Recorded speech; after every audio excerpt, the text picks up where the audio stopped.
might sound a little bit crazy, but we need to be able to get the dog to go way up and then way back down, all types of dog on the volume dial, because you really never know what will show up in the environment, and you really never know how your dog will respond to it, especially the greener dogs that we have in this class. So we're going to really work on being able to tune the dog up, tune them back, and then figure out when and where to use it.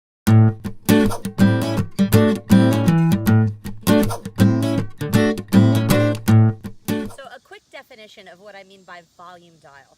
It's basically like what we used to have on the old stereos, or you can even consider it on the digital things where you poke it and the little arrow goes up or down. It's how much arousal and focus we need in the ring and how to kind of brainwash the dog into giving us what we want. So for some dogs, to get the optimal state of arousal, we have to turn the volume dial up to 10 and go crazy and go wild and be nuts. For some dogs, to get them to the optimal state of arousal, we have to be calm and quiet and soft, or anywhere in between those two states. How do you know what your dog needs? You're going to have to try it and see, because what you think might be the case may not be the case.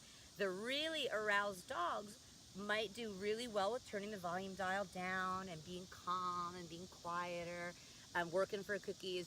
Or the really aroused dogs might actually need you to be really crazy as you do it. So what you'll see as you find that is that the dogs will guide you, so you kind of need to have a handle on all sorts of ways to control your volume.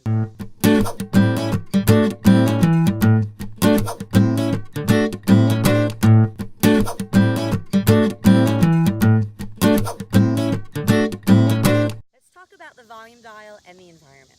You need to know how to be able to bring the dog up and bring the dog down, so that whatever the environment throws at you, you are able to conquer.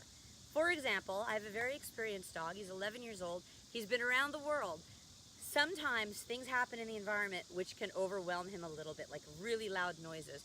I know how to turn his volume dial up and what really gets him crazy, so that he is able to overcome any worry from those really loud noises.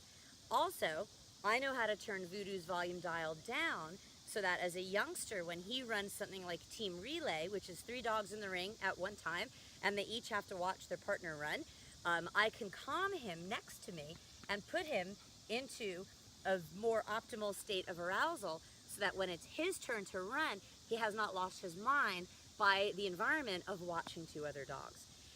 The other things that you need to think about are, sometimes you'll show up and there's really good smells, and some dogs are just hardwired to sniff.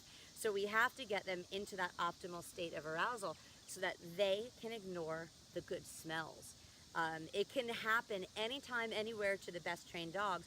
So you need to know how to do your volume dial in order to help your dog be successful. The other thing about the volume dial is that we're going to use it in training to bring the dog up, bring them down, and simulate what you get at the start to help make your dog more comfortable, and that way you'll have a more brilliant start. You'll see that on the next 2 videos.